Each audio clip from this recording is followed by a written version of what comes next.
HVAC 360 is brought to you today by the 7th edition of Construction Excuses. From classics like, my dog ate my submittal, and I put it in like the engineer drew it, to new ones, such as, my computer was infected with ransomware, and a self-driving car hit the delivery truck. We got you covered for any situation, so order yours today. Available at some bookstores near you, not available at Amazon.com.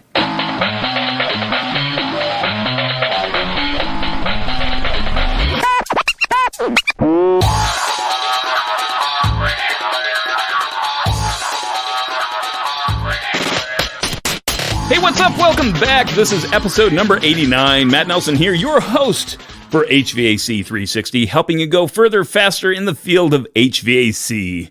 Listen up and you'll hear stories, industry experts, and top off your HVAC knowledge. Those of you new here, definitely go and subscribe to my list at HVAC360.com to get access to bonus material and games that I serve up on a weekly basis. So what's up for this week? This week, I wanted to talk to you about being an advocate as it relates to your profession. There's typically meetings in your local area, school boards, planning commissions, city councils, where it's good that you as a professional stand up and say something when issues arise that are really in your area of expertise. Whether it's really to show your support, educate, or speak up as to why something is wrong or unwise. As a professional, really, you need to protect the public good. It is in most, if not all, of the code of conduct statements that I've seen. Personally, I've advocated a couple of times, just yesterday, in fact, and thought I would share with you some tips and best practices. But first, a brief word from our sponsor. All right, so what is an advocate? An advocate, by definition, is really somebody who publicly supports an issue. And really, why even bother? I think for a couple of reasons. First, it's a good habit or skill that you're probably going to need sometime in your life. Like most things, you do it infrequently, but I feel it's an important part of being a responsible professional. Second, many societies and nonprofits really can't be political, but you as an individual, the gates are open. You can feel free to express yourself any way you want. And lastly, because you're smarter than the average bear, a little tip of the hat to Yogi Bear there, you're an expert and you understand the impact. People who hold office may not understand all the details. And by showing support, that really confirms for them that they're really doing the right thing. And some critical feedback lets them know that there may be something else to an issue that they're not aware of and that they should probably take a look at. So that is why we should do it. Going into it, and this is going to be different for everybody. Conditions may vary based on your location, and depending on, I've spoken on a state level and I've spoken on a local level, so they're kind of they're different. But what you may run into, just so you're aware, you may be asked to sign up to speak or sign in. You may be asked to provide a written statement of your remarks. You may be asked to provide copies of your written statement. And this is something that you should probably kind of research a little bit beforehand. Note that you're probably going to be recorded. You will definitely be nervous. You're going to speak in public, and that is a common fear for most people. Take deep breaths, and if you know you're going to do this in the future, why don't you look into Toastmasters International? Another shout out for them. I think I mentioned them way back in episode number 1 on communication. So that really gets you in the habit of speaking in front of other people.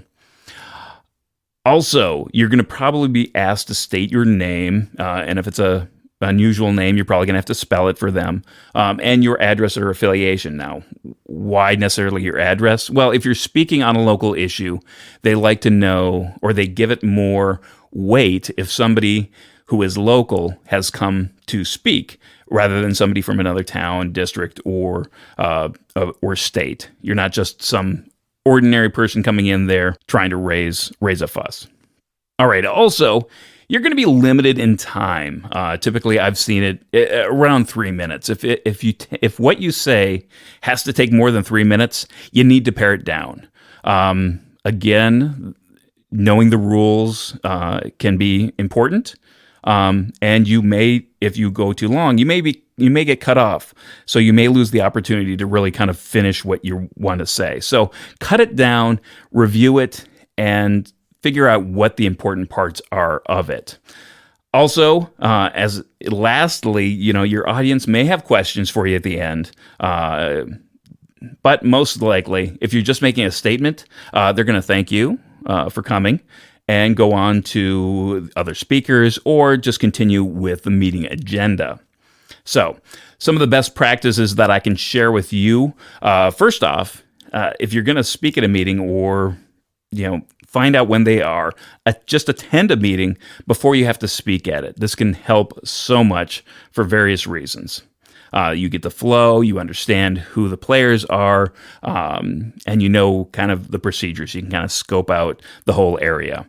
You can also, if you can't do that, you can also review an agenda online. Most of the public entities post their agendas ahead of time, so you can take a look at that. Write down your remarks and run through them a couple of times.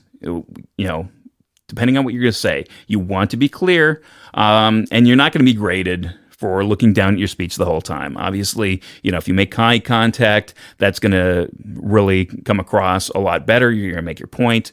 It's going to be more meaningful if you can make that eye contact, but you're not in speech and debate. You're not going to be graded on memorizing your entire speech and giving it to them. So just write it down. This is mostly because of, you want to be able to boil down what you're talking about. You want to be able to focus on your message. You don't want to be rambling all over the place. If you start to ramble, you're going to go over time. A lot of times when you write down what you're going to say, you may say it faster than you typically do because you have all this adrenaline just pumping through your system. And if you don't, you might just kind of meander or missed something that you really want to get across. Obviously, when you get there, you're going to, after stating your name, you want to kind of acknowledge, thank you for, giving me the time to speak. And this is where part of attending previous meetings come into play, because you're able to see exactly what other people are doing. So you can kind of, not look like, this is your first rodeo, which, it may be, the first time you're speaking in front of this group. But if you see somebody else and you see how they do it and they look professional, well, you can kind of emulate that. I mean, there's no shame in doing that. You want to state your expertise. Obviously, that's the reason why you're coming here as a professional, but briefly state your expertise. Again, it's just 3 minutes. You should be able to boil it down into a simple sentence or maybe a little bit longer sentence, but just state it concisely, clearly in the front. Use everyday language. Now, this is going to be really important because you're talking to essentially the owner. You want to be able to convey what you have to say and the concepts in a simple verbiage, in simple terms that they can understand.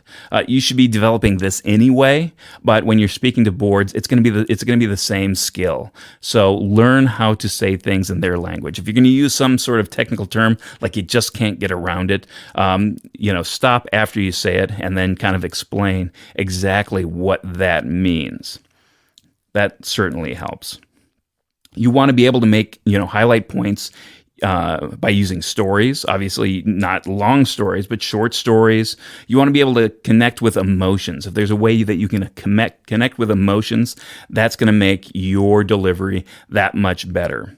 Obviously it's I've heard it a couple of times, but people don't necessarily remember what you say, but they remember how you made them feel.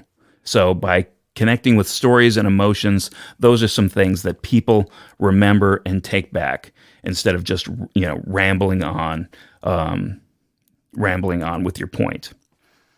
Also, you want to kind of circle back. At the end of your statement, you want to reiterate your main point. Again, if you've been Toastmasters, this is kind of, standard stuff. But if not, reiterate your main point at the end. You want to leave them with the last thing, the most important point that you have in your speech. Thank them for their time, and then, sit down. You may get a chance to approach them afterwards if you want to talk further about things that you've mentioned. You may not necessarily get that opportunity, so you may have to call them afterwards, or you may end up sending them an email, and that's also a valid way to follow up. Go to the next meeting. Maybe you get a chance beforehand to talk with them a little bit, and see how it goes. Usually one of these things don't happen overnight. It's not a one and done. You have a couple meetings that you can actually attend to be heard. And if you are going to attend multiple meetings and state things over and over again, change up your message. Don't repeat the same remarks that you did from a previous version. You want to change it up. Maybe you hit a different topic, a different highlight, things like that. So you really want to kind of change it up, keep it fresh, and make sure that they know that you're not just sitting there on repeat. All right, well, that's a wrap for this week. It was a brief one, but thank you again for your time. I do greatly appreciate you for listening. I hope this was helpful. If you know somebody who's looking into advocating and this might help them, why don't you go ahead and share it? Also, as I mentioned at the top of the show, subscribe to my list if you haven't already at hvac360.com for weekly updates. And I would greatly appreciate anybody who's willing to consider leaving me a rating or a review on iTunes. I give everybody a shout out if they do that. I do appreciate it. So that's a wrap for this episode of HVAC. Again, I'm Matt Nelson, helping you go further, faster in the field of HVAC. And as always, know what you build and share what you know.